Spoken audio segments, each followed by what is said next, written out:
Okay, we're back on. I Okay. wanted to ask you before we chronologically continue. I wanted to ask you about working on Romp. Romp was one of those teenage variety shows. It was, a lot of young people running around in the surf and with colorful outfits and singing and dancing and stuff. And, Ryan O'Neal, I think, was in it. Michelle Lee was in it. And Phil Mishkin and I were two of the writers who wrote on that. Talk about working with Phil Mishkin. What does he like to work with? Well, Phil and I, we had a real close friendship. I mean, we met each other at UCLA, and we were actually two of the people who started the session, the improvisational group that I directed. And he was in the master writing program at UCLA. He was a terrific writer, and we hooked up. And after the session, we kind of just, kept in touch, and then we started writing together as a writing team. How did you work together? What was your style in writing? Well, he typed. I don't type. But, we just sat in a room, and just started, improvising, back and forth, and then we kind of put it down on paper. You mentioned that you did an Andy Griffith Show script. We were hired as a writing team for a series called Headmaster, which Andy Griffith starred in. He played the headmaster of a private school, a private high school. And I think we wrote 6 episodes of Headmaster. One of the episodes was about a teacher who has an affair with one of his students, and I played that teacher. I was 23 at the time and falling in love with a 17-year-old student. And that episode was one of the reasons I got All in the Family, because I had auditioned for All in the Family when it was, I believe I had auditioned when it was a pilot at ABC. All in the Family had been had done 2 pilots at ABC, and then when it eventually got on at CBS. And Sally Struthers and I were the 3rd set of Mike and Gloria. And I remember auditioning for an earlier version at ABC. I didn't get it, but I think Norman Lear saw my work in this show, and I auditioned again. He felt that I had matured as an actor, I think, and gave me the part on the CBS show. Now, at that time, were you more interested in writing or acting, or what did you want to do? I was more interested in writing and directing. That's what I cared more about. And I thought, I liked acting, and I still do to this day. I liked acting. I didn't think All in the Family would go very far. I thought, it'll be on. It was so, as they say, hip for the room. It was so far out that I didn't think it would ever succeed. So I thought, well, it'll go on for 13 weeks, and it'll be off, and I'll go back to doing what I like to do, which is to write and direct. But then it went another direction. Now, what did you know about the show going in? All in the Family? Yeah, what were you told those first? Well, it's not a question what you're told. You can read the material. You see what's there. I mean, it was so far beyond anything that had ever been done on American television up to that point that we knew we were doing something special, something that was, like I say, never done before. So I could read the material and see that it was special and very, very different. Now, who did you test with when you were up for the role? Well, I remember I read with 4 different women, and one of the women I read with was Penny Marshall, who I eventually wound up marrying. But for some reason, Norman Lear liked Sally Struthers and thought the chemistry between me and Sally Struthers, and felt that Sally Struthers was more Carol O'Connor's daughter. I think she felt maybe Penny was more like Gene Stapleton's daughter. So I don't know. Had you worked with either one of Sally Struthers before? No, I had not worked with Sally before. I'd worked with Penny, I think. I don't know if I did. Wait a minute, I'm not sure. No, I hadn't worked with Penny. Well, maybe I did. The Bobby Sherman show. I don't know if that was before or after. I'm not exactly sure when that was. I know I did an episode of The Odd Couple, but I believe that was after I started All in the Family. Had you seen Till Death Do Us Part? No, the British series. No, I had not seen it. Did you see any of the pilots that had been shot previously to you? I did see them, but it was after I'd gotten the part. I then saw the other 2 pilots that they had shot, and they were both good. They're just different.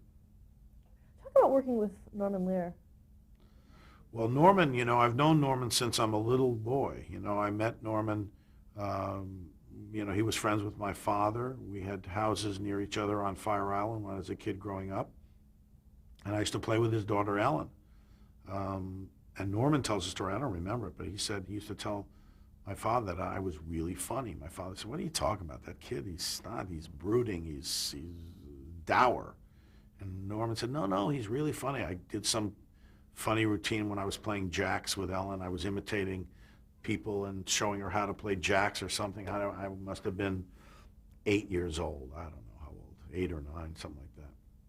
And he thought I was really funny. He always thought I was funny.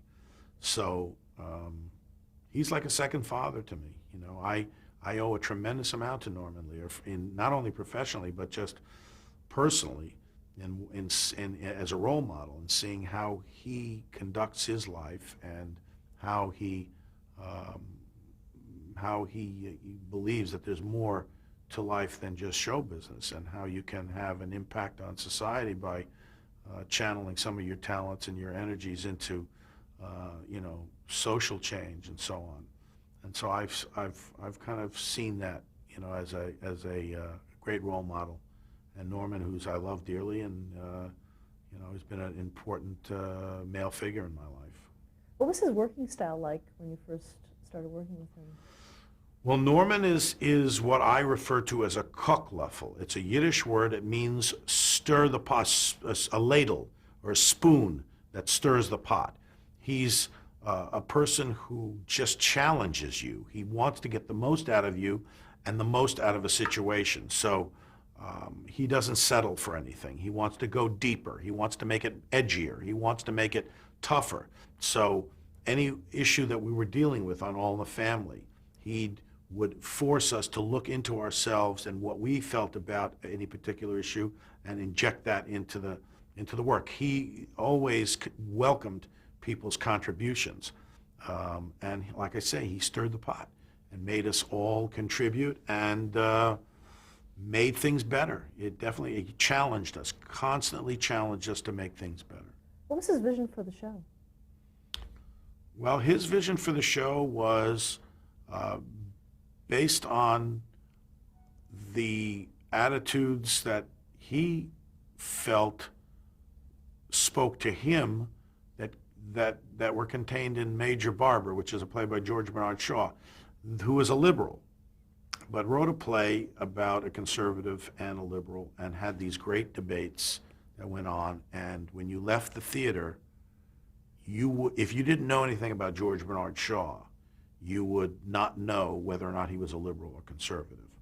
He wanted to throw the arguments out there, the debate, the conversation out there, let the characters go at each other, and stir a national conversation around those issues. And so his vision was to get people thinking and talking about the issues of the day. And by using those two characters, Archie and Mike, going at each other, it would foster a lot of conversation around the country, which it did. Talk about working with Bud Yorkin. Well, Bud actually was the first one to find the project. Bud saw the English show, Till Death Us Do Part, which was a very cutting edge over in England. And he was the one that obtained the rights and decided this is something they should make into an American show. But he didn't have all that much to do with All in the Family. He was working on Sanford and Son, which was another show that was taken from a British television series, Steptoe and Son. So he was working on Sanford and Son while we were doing All in the Family. Now, what was your involvement creatively with the series going into it? Did you have a special deal in terms of writing? Or? Well, I wrote a number of episodes with Phil Mishkin, but we didn't have any special deal going in. We were just all encouraged to participate creatively. Not only Norman Lear, but Carol O'Connor set the tone of what was to happen on that show. Carol, as an actor, believed that the best we could get from other actors was to inject our own thoughts and experiences and emotions into what it is we're trying to do. And he encouraged us to all chip in and throw in ideas. So there was a real creative collaboration amongst all the actors, the writers, the actors, the director, all working together to make this this stew that became All in the Family. And I remember, and this was the perfect description of how we worked. Herb Gardner was a very great playwright who's recently passed away. Wrote 1,000 Clowns and I'm Not Rappaport and many great Broadway shows. He came to visit one time and watched our run-through. Again, on Wednesday, we'd do a run-through in front of the writers and producers and everyone, and we'd shoot the show on Friday. After the run-through, we'd all sit around and give each other notes. It wasn't just the producers and directors and writers telling the actors what we needed to do, how to. We all pitched in and gave each other notes. I would say to Carol, listen, instead of doing this, why don't you do that? Or I would say, no, let me, don't give me that line. Give this line to Carol. Or give Sally this, or let Sally do that. Or even in staging the show, we would all chip in on how to stage things. It was never a delineation of creativity between what one person's job was and another person's job. We all mushed together. And Herb Gardner watched this exchange of ideas and crosstalk and notes being passed back and forth and said, this is creative communism. I've never seen anything like this, because coming out of the theater, the writer's word is sacrosanct, and you're not allowed to change a writer's word unless the writer, approves that. So for him to watch how we worked, he just couldn't believe what he was seeing. And that's the way we worked. And we worked so well that way that we could create on the spot things. We had the general idea for a show or a scene, and we could create right then and there. The scene about a sock and a sock and a shoe, which is a very famous scene between me and Carol Connor. We kind of improvised that and made that into what it is. And I remember this, I'll never forget this, and this is the epitome of what made the show so great. We would do a show on Friday, a 5:30 dress rehearsal and an 8 o'clock air show. We do it two different audiences, and then we'd cut the best of both together. That way we'd get two shots at doing the show. And one time we did a show at 5:30, and the whole second act laid there. It was terrible. It just stunk. I mean, it didn't work at all. And between the 5:30 and 8 o'clock, the four of us got together and started improvising to make the second half of the show different and hopefully work. We went on stage at 8 o'clock, never having rehearsed it, but just having worked between those times, between 5:30 and between 6 and 8, 2 hours, just working it out. And we went in front of an audience with a whole new second act of a show that was improvised in those 2 hours, and it worked. And it worked. Do you remember what show that was? I don't remember what show it was. I don't remember the show. I only remember that happened. And it was astounding. It was astounding. It was such a close-knit creative machine that was working so tight together. It was like great jazz musicians who knew each other's moves so well, or a basketball team that knew each other's moves so well that you could just pass it off. You say that, I'll say this, and you come in with this, and that's the way we did it. Was it right from the beginning like that? How did that start? Yeah, pretty much right from the beginning. It's one of those, lightning in a bottle things where, all of a sudden everybody just kind of gels. And we came from different disciplines. I mean, not everybody, Gene and Carol were more stage-trained actors, and they had done more film and stuff. Sally and I were not as experienced, and I was an improvisational actor. So it was different, but we all kind of just gelled. And we were given the freedom by Norman Lear and Carol O'Connor, who were basically the two creative heads of the show, and John Rich, who was a great director, and all gave us the atmosphere within which to create. Talk about filming that pilot. Back on. Talk about filming the pilot. I don't remember it. I just, we did 200 shows, and I don't remember one show from the next, so I can't remember. I mean, I remember doing them, and I remember specific moments here and there, but I don't remember anything specific about the pilot. Do you remember thinking about how it would be received by the public? Is that something that you Yeah, thought about? yeah, I was totally aware of the fact that I didn't think the public would receive this at all. I thought, this is, like a comedian plays for the band. There are jokes that a comedian does for the band that he knows the band will get, but the audience won't get. And I figured, well, this is going to be like that too. We're doing something that's very smart and very hip. I don't think the audience will pick up on it. And CBS was nervous about it. They put it on Tuesday night at 9:30, I think, and they had a big disclaimer that ran right in front of the show, which essentially said, don't watch this. I mean, it basically said we disavow any connection with this thing whatsoever. If you enter at your own risk, essentially, and so people were not keen on it. They put it on, but they very tentatively put it on. Let's talk about your character. Well, my character wasn't all that far from me in sensibility. I mean, I was certainly a liberal at the time, and the political views that the character expressed were very close to mine. Oddly enough, I think that Carol O'Connor personally was even more liberal than I was personally at that time, but he was playing the other character, But so it was easy, for me. I mean, I was kind of playing out of myself, and inhabiting, all the passion and the rage and the anger and all the stuff I had was things that I was feeling at the time. Was there anyone else that you used as a model? No, I didn't use anybody else as a model because I figure you're going to do a television series, and you got to play pretty close to who you are. Otherwise, it's too hard for me, I didn't have all that great, I didn't have a lot of experience as an actor, so I tried to play close to who I was, and, it made it easier for me to play it. But I was a passionate guy, then, am now, and, I loved getting into those arguments and those fights, and I still like those political fights. What kind of direction were you given regarding the character of Mike?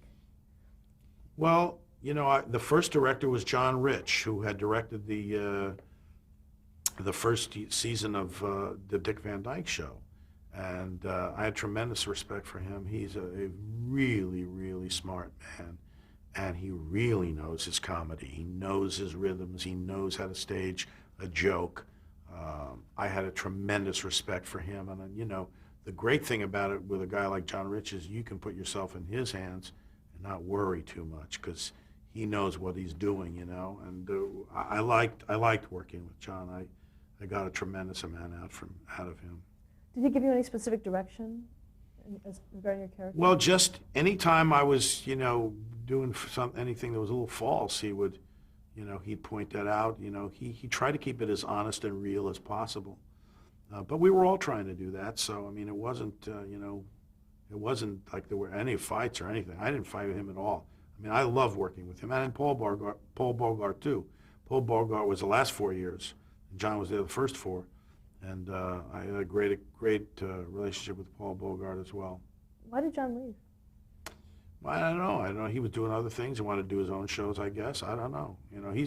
But he was involved with I Married Joan and with Dick Van Dyke and all the family. He's been involved with some of the great classic television.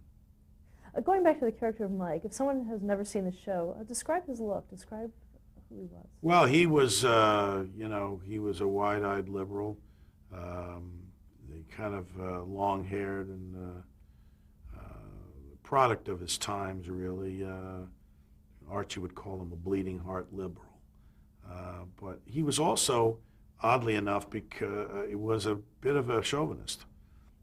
Even though he was liberal-minded in his, stance against the war and for civil rights and so on, when it comes to the women's movement, I think he was probably like all men, even the most liberal of men, except for Alan Alda, to kind of push back a little bit against feminism.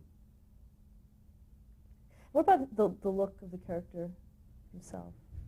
Well, Let's talk about your costumes. I mean, I wore mostly these kind of blue chambray shirts. I probably wore that like every scene virtually, and jeans essentially. That's all I wore. I wore jeans and a blue chambray shirt, And virtually every show I had that on. Do you have hair pieces as well? Well, the first season I didn't. First season I had my own hair.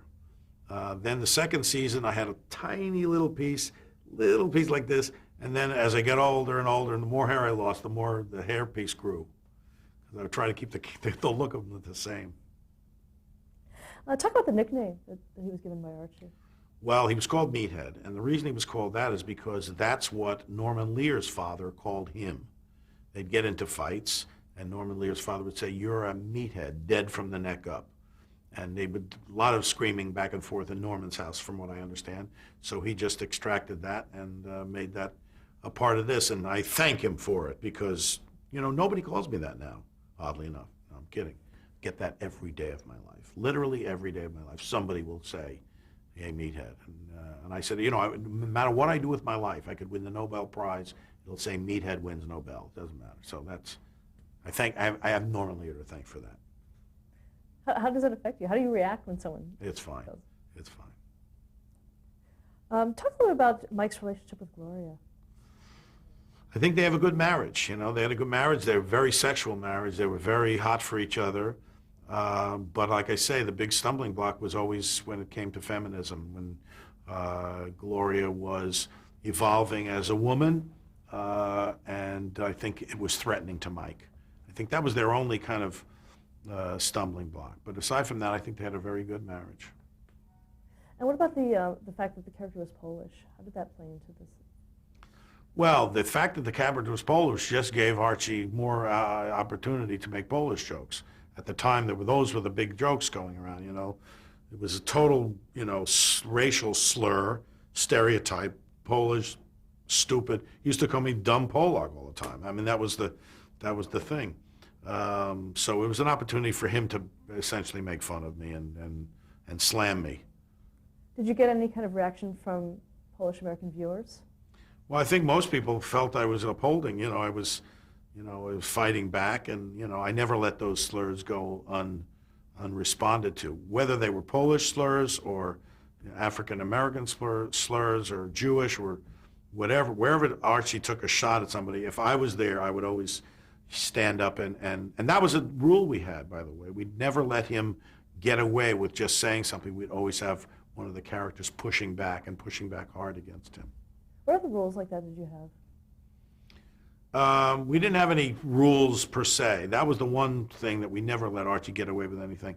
But other than that, no, we didn't have rules. It was just to make it as funny and real as possible. Let's talk about working with the cast of the show as well as their characters, starting with Carol O'Connor. Well, Carol O'Connor for me was one of the great experiences of my life. He was not only a brilliant actor, but a brilliant man, very, very intelligent guy who taught me a tremendous amount about acting. I learned more about acting from him than anybody. He also taught me that, unless you've got a story that is working, that is honest and true and makes sense dramatically for an audience, you can't do anything as an actor to fix that. The story and the material that you're saying supports you as an actor. You don't support the material, and that was a very big lesson to learn, to not make an actor twist garbage and try to make garbage into something good. An actor can take something that's decent and make it better, but you can't take something that's no good and make it good. And so I learned that from him, and that allowed us as actors to help create and improve the work that we were doing. Now, not every actor can do that. You need actors who understand story structure and character and so on. But if you have actors who can contribute in that way, you can actually improve what it is you're doing. And so I learned that from him. Also learned that if you do have a good story, you don't have to do a lot as an actor visually with your face, because you just have to say the lines honestly in a real way, and the audience will fill in what they need to fill in because they're invested in the story and the characters. So those kind of things are big lessons that I've taken with me, to the film work that I've done. How would Carol O'Connor transform into Archie Bunker? What are the differences between? Well, I mean, he just, he was a brilliant actor, and he had seen a lot of those people as a kid growing up in New York and Queens, and he just took from what he saw around him. He's this kind of, he's a sponge. He's a great mimic, and he could pick up these people around him, and when he inhabited that, he just inhabited the character. He just became that guy. When he had to do it, he just turned on and became that guy, and he could improvise in that character. That's what was so great. I mean, he was a character that certainly thought very differently than he did, but he had been around these people enough, he had observed them enough, so when he had to improvise, he could just fall right into that character. Did he contribute a lot to the writing of the show? Tremendous amount. We all did. Carol probably contributed. Carol and I contributed probably more than Gene or Sally did, but we all did. We all contributed as writers. What was his relationship like with Norman Lear? Did you see a lot of that? He and Norman butted heads. I mean, they went at it pretty good. They always did. They didn't always see eye to eye on how the show should go, and there were a lot of pretty heavy-duty knockdown, drag-out fights between the two of them. I don't know if it's so much creatively as it was just personalities and wanting to control the thing, have more of the power. I don't know. I do know that, I got caught in the middle of it a lot of times because I love Norman dearly. Like I say, he's like a second father to me, and I respected Carol so much, and he was able to, so I was really caught in the middle a lot of times between the two of them.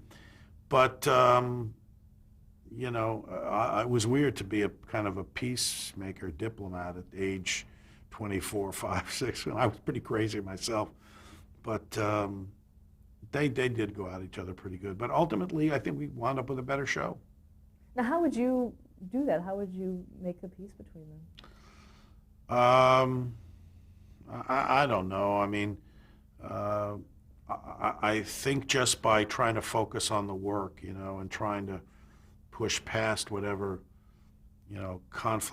personality conflicts were going on between them, and just try to say what's the best for the show, what is the best, I think, even though I was young, I think they both respected me, in a way, so that when I say, well, I think this is what we need to do, or, they would both kind of respect me a little bit. And I think they both like me, so I think that it was a settling influence. Oddly enough, it's kind of weird to be a young person, and certainly I'm not, I was not so settled even with myself at the time, but I was able to bridge that divide sometimes. Not always.